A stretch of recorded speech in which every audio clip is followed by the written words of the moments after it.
Depuis quelques années, le gouvernement français, via le programme PISCA, piloté par l'ambassade de France au Cameroun, soutient les organisations de la société civile camerounaise. En cette année 2021, 292 000 € sont alloués à ces organisations. Pour parler du programme PISCA, mais également de ses innovations, sans toutefois omettre la relation France-Cameroun, avec moi, son Excellence Christophe Guilou, ambassadeur de France au Cameroun. Excellence, bonjour. Bonjour. Merci de recevoir l'équipe de Téléjeunes dans votre résidence. Merci pour votre invitation et très content de vous accueillir. Merci. D'entrée de jeu, comment se porte la relation Cameroun-France? C'est une relation qui est ancienne, qui est historique et qui se porte très bien, si j'en crois le mot de félicitation que vient d'adresser son Excellence Paul Biya au président de la République française Emmanuel Macron à l'occasion du 14 juillet, et dans lequel il se félicite de l'excellence des relations bilatérales, des relations fondées sur la confiance, à la fois entre les deux gouvernements, mais également entre les deux peuples. Alors, du programme PISCA, nous allons en parler. Jusqu'ici, êtes-vous satisfait des jeunes bénéficiaires de ce programme? Alors, nous sommes effectivement très impressionnés, et je suis très impressionné, par la dynamique de la jeunesse ici au Cameroun, par les talents de cette jeunesse dans tous les domaines. Et l'un de ces symptômes, en tout cas l'une de ces preuves, c'est effectivement le programme PISCA, qui est projet d'appui à la société civile et aux coalitions d'acteurs. Et donc nous avons un programme très ambitieux qui se nourrit et qui vit grâce au dynamisme des jeunes Camerounais et Camerounaises de la société civile. Parlons du suivi. Comment est-ce que l'ambassade de France suit les projets? Alors, ce sont des projets que l'on récupère après avoir fait un appel à projet. Donc on lance des thématiques. On explique un petit peu ce que l'on cherche à appuyer et en fonction des retours, nous sélectionnons les meilleurs projets à travers un jury qui est extraordinairement exigeant. Pour vous donner un ordre de grandeur, nous avons recueilli à peu près 400 projets et nous en avons sélectionné environ une dizaine. Pour se remémorer, nous allons suivre ensemble ces jeunes bénéficiaires des années 2019 et 2020 du programme PISCA. Ensemble Excellence, avec votre permission, nous allons suivre ce Vox Pop. Le projet qui a été soumis à l'appréciation des techniciens de l'ambassade est dénommé PARADE, projet d'autonomisation des déplacés anglophones. Ces déplacés fuient la crise, d'aucuns viennent à Tchon pour la scolarisation. Il y a un problème majeur, les déplacés font face à plusieurs défis. Le premier défi, c'est la scolarisation. Le second défi, c'est la promiscuité. D'aucuns, parmi eux, les jeunes filles notamment, se livrent à la prostitution. Les jeunes sont impliqués dans le vol à main armée. Et dans le projet PARADE, il y a plusieurs activités que nous menons. Dans la première phase, nous avons par exemple eu à travailler à l'autonomisation à travers des activités de formation en informatique, en affaires, cours et certification de langue française. Dans la seconde phase, nous sommes plus précis sur le terrain. Nous avons un projet agricole, PARADE agricole. Nous avons un projet de création de GIC. Nous avons également mis sur pied une plateforme de financement participatif de projets. Donc, les projets déplacés vont être financés non seulement à l'ouest, mais dans quelques régions du Cameroun. Nous faisons partie des rares OSC du Cameroun qui ont été retenus pour une seconde fois. C'est la preuve que le projet intéresse non seulement la communauté bénéficiaire, mais aussi la communauté internationale. Dans le cas du PISCA, notre projet est localisé dans le lac Ossa, où il y a une problématique de dégradation de cet écosystème à travers la prolifération d'une plante dénommée Salvinia molesta, une plante envahissante, bien sûr. Alors, dans ce projet, nous ambitionnons d'importer des insectes, des charançons, que nous allons élever et introduire dans le lac, faire un contrôle biologique pour réduire cette menace qui est la prolifération de la plante Salvinia molesta. Nous avons présenté un projet qui vise à améliorer la participation des jeunes et des organisations de la société civile à l'évaluation et le contrôle des politiques locales.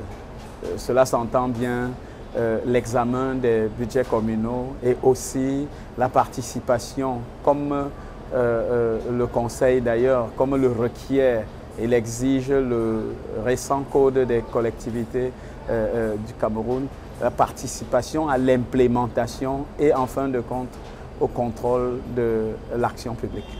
Et il s'agira dans le cadre de ce projet de mettre en œuvre l'obligation de fournir l'information budgétaire et l'information relative à l'exécution des budgets aux citoyens. Plus les jeunes s'intéresseront à la participation aux politiques publiques, plus ils comprendront la nature politique même de leur existence, mieux aussi ils seront à même de réclamer un peu plus de redevabilité de la part de ceux qui nous gouvernent. Je suis Baïmi, secrétaire général de la plateforme indépendante des jeunes pour la démocratie et la citoyenneté active, PJDK. Et dans le cadre du projet PISCA, nous avons bénéficié d'un appui pour conduire le projet Jeunesse engagée dans le contrôle citoyen de 8 budgets communaux dans la région du centre, avec les communes de Yaoundé 1er, Yaoundé 4 et de Yaoundé 7. Et dans la région du littoral, avec les communes de Douala 3e, Douala 1er et Douala 4. Et dans les communes de Limbé, les communes notamment de Limbé 1er et de Buea. Dans le cadre de ce projet, nous pensons que nous allons apporter une participation de la jeunesse au niveau du contrôle citoyen à l'élaboration des budgets avec la nouvelle loi de décentralisation des collectivités territoriales décentralisées.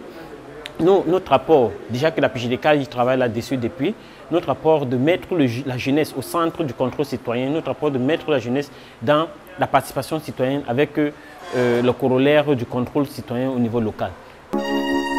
Vous rêvez d'une carrière dans les métiers de la mode et vous formez dans un cadre select et high-tech grâce à un équipement de pointe. L'industrie de formation professionnelle en industrie d'habillement IFP offre plusieurs filières dans le domaine de la confection, technicien du vêtement, chef de chaîne ou contrôleur de fabrication, cadre supérieur de la production industrielle. La formation dure 1 à 2 ans maximum avec en prime des cours de chinois dispensés par des spécialistes dévoués et rompus à la tâche. L'IFP est situé au quartier Oja à Yaoundé. Téléphone 22 30 20 95 ou 22 14 14 25. IFP, c'est la rigueur, le travail et le succès pour un travail décent. Revenons à vous, Excellences. Entre 2019 et 2020, le programme PISCA a financé environ 12 projets au Cameroun à hauteur de 400 000 €. Et en 2021, seulement 8 projets avec 292 000 €. Qu'est-ce qui justifie cette baisse? En fait, il ne s'agit pas d'une baisse, il s'agit d'une augmentation. Oui. Parce que le budget qui est alloué à PISCA se fait sur 2 ans. Donc sur les 2 années 2019 et 2020, 400 000 €, vous l'avez rappelé. Oui. Mais pour le nouveau biennium, les 2 nouvelles années, ce montant de 400 000 € passe à 600 000 €, soit une augmentation de plus de 50% de l'enveloppe qui est allouée pour le financement des projets innovants de la société civile et des coalitions d'acteurs. Donc c'est une augmentation. Et si nous avons obtenu cette augmentation pour le Cameroun, c'est en raison de la richesse des projets qui nous sont présentés et des besoins, bien entendu, de société civile dans le paysage camerounais. Constat fait en cette année 2021, pas beaucoup de projets venant des zones anglophones. Quelles en sont les causes? Alors en fait, si, il y a plus de projets dans les zones anglophones que les années précédentes.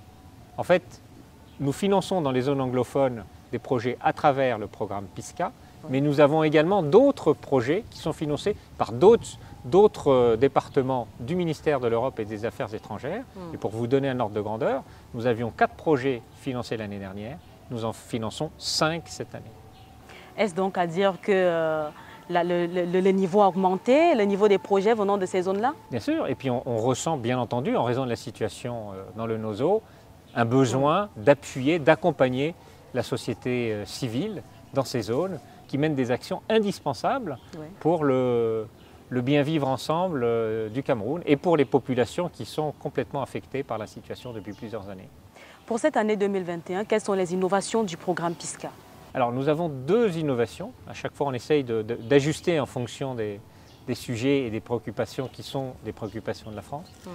L'une des priorités du gouvernement français, c'est l'égalité femmes-hommes. Nous avons accueilli à Paris, il y a quelques jours encore, le premier grand rassemblement autour de l'égalité femmes-hommes depuis 1995. Donc ça s'appelle le Forum Génération Égalité, qui a été présidé par le président de la République Emmanuel Macron. Et dans ce cadre-là, on a décliné ça comme étant une des priorités de notre action au Cameroun. Donc c'est l'égalité, la promotion de l'égalité des femmes et des hommes à travers les projets de la société civile. Très concrètement, nous avons financé, en tout cas nous avons retenu des projets dans le Nord qui visent à donner un rôle plus politique aux femmes.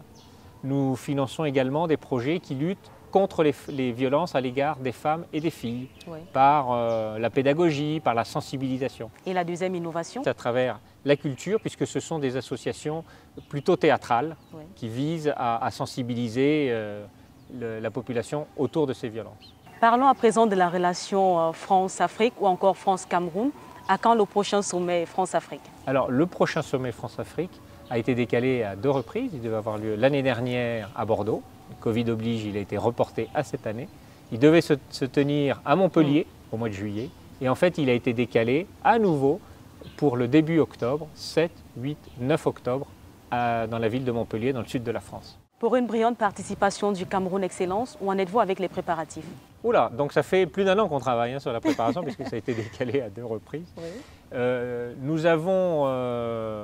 sommes complètement mobilisés depuis 1 an et demi pour la préparation de ce sommet. Et notre rôle ici à l'ambassade consiste à identifier les acteurs camerounais, les jeunes, la société civile, qui auront un rôle, qui auront une valeur ajoutée à apporter à ce sommet. C'est un sommet d'une dimension inédite, puisque ce n'est pas un sommet qui va réunir le président de la République française et ses homologues africains. C'est un sommet qui permettra au président Emmanuel Macron de s'adresser à la jeunesse africaine.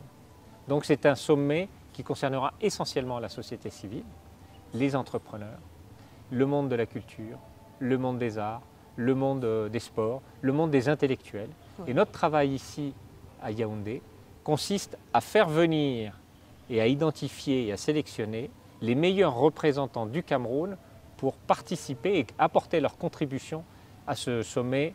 En raison de la diversité et de sa richesse, il sera surreprésenté par rapport à son poids démographique dans l'ensemble africain. Et donc c'est une occasion aussi que l'on apporte à la jeunesse camerounaise de pouvoir s'exprimer et apporter leur contribution à une réflexion autour de la relation entre la France et l'Afrique.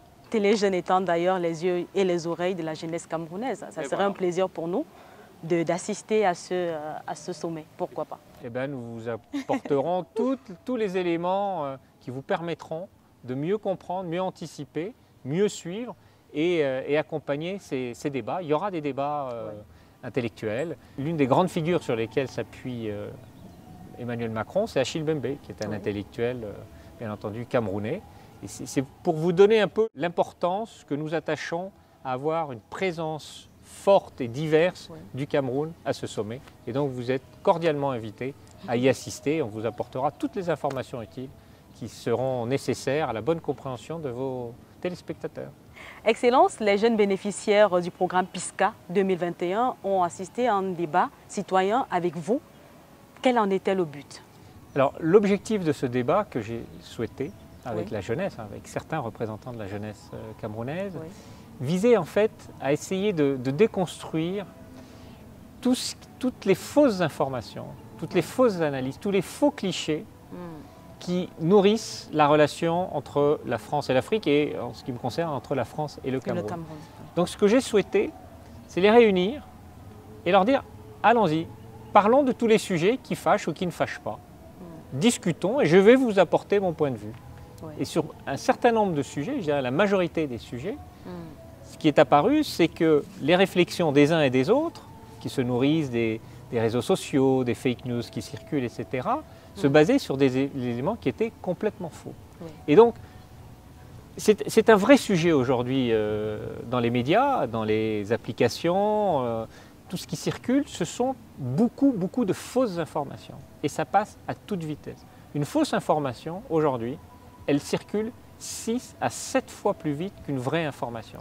C'est-à-dire qu'une fausse information sera lue par 6 ou 7 personnes, alors qu'une vraie information sera lue que par une seule personne. Vous voyez, ça va être une progression arithmétique très importante. Donc notre rôle, mon rôle, c'est de, à chaque fois, resituer les événements dans leur contexte, à la fois local et historique.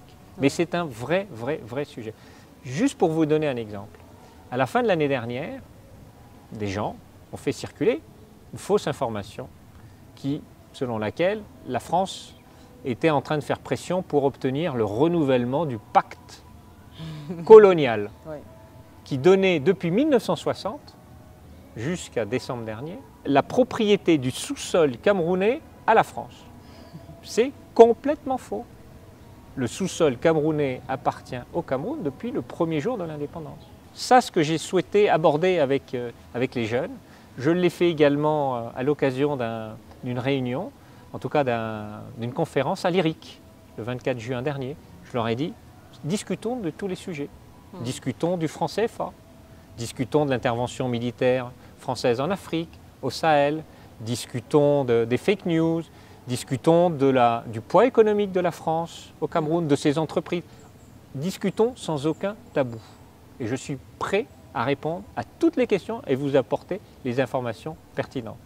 Vous êtes d'accord, vous n'êtes pas d'accord, je respecte moi la différence d'opinion.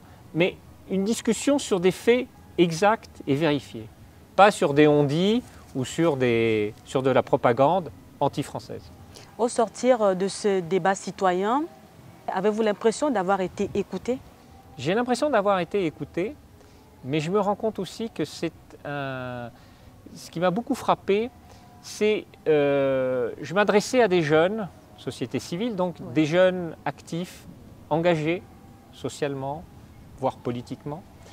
Et ce qui m'a beaucoup surpris, c'est que ces jeunes ressortaient les clichés, des clichés que j'aurais pu imaginer avoir été ceux de leurs aînés, pas ceux de la jeunesse. Et donc je me dis qu'il y a un énorme travail de pédagogie pour resituer des faits, des analyses, pour les faire reposer sur des faits réels, pas sur ce qu'on lit sur Twitter, sur WhatsApp ou ailleurs. Un exemple, la Covid. On vous explique ici en Afrique qu'il ne faut pas se faire vacciner, que le vaccin apporte... Il y a des centaines de millions de personnes à travers le monde qui se font vacciner pour se protéger contre la Covid. Mais ici, en Afrique, et tant mieux, vous êtes protégés, relativement protégés par la Covid. Donc la nécessité du vaccin est moindre. Et donc on vous explique, vous ne vaccinez pas parce que vous allez avoir un certain nombre de maladies, etc. C'est faux. Il faut se protéger contre la Covid. Et ces gens qui font circuler ces fausses informations sont des gens qui nuisent à la jeunesse. Ouais. Même si par ailleurs, c'est vrai, il y a quelque chose qui se passe au Cameroun et dans plusieurs pays africains qui fait que vous n'êtes pas touché, en tout cas très très peu par la Covid. Mais il faut se faire vacciner. Ne lisez pas, ne croyez pas ce que vous lisez systématiquement sur les réseaux sociaux. D'accord. Parlons du sommet France-Afrique. Oui. Est-ce la première fois qu'un chef d'État français organise un tel sommet? Oui. Alors, non, on appelle avec ça les jeunes. Voilà, c'est ce qu'on appelle, nous, le nouveau sommet France-Afrique. Oui. C'est un sommet d'une nouvelle configuration, avec de nouvelles orientations. Et je peux vous dire que ça a évolué entre le sommet qui était prévu à Bordeaux il y a 1 an et celui qui a été reprogrammé à Montpellier au mois de juillet et puis finalement au mois d'octobre. Et entre Bordeaux et Montpellier, il y a eu une réflexion. Et on s'est dit, en tout cas le président de la République française s'est dit, il faut que je m'adresse directement aux jeunes, à la société civile. Et donc on est en train de se réorganiser pour permettre justement au président Emmanuel Macron de faire ce sommet selon des standards qui n'ont jamais existé jusqu'à présent. Excellence, nous ne saurions clôturer cet entretien sans vous remercier et remercier par ricochet la France pour tout ce qu'elle fait pour la jeunesse africaine en général et camerounaise en particulier. Merci, nous sommes très, très contents d'être là, d'accompagner les pépites camerounaises au service de leur société, au service du bien-être de ce beau pays qu'est le Cameroun. Merci infiniment. Merci. Vous rêvez d'une carrière dans les métiers de la mode et vous formez dans un cadre select et high-tech grâce à un équipement de pointe. L'industrie de formation professionnelle en industrie d'habillement IFP offre plusieurs filières dans le domaine de la confection, technicien du vêtement, chef de chaîne ou contrôleur de fabrication, cadre supérieur de la production industrielle. La formation dure 1 à 2 ans maximum avec en prime des cours de chinois dispensés par des spécialistes dévoués et rompus à la tâche.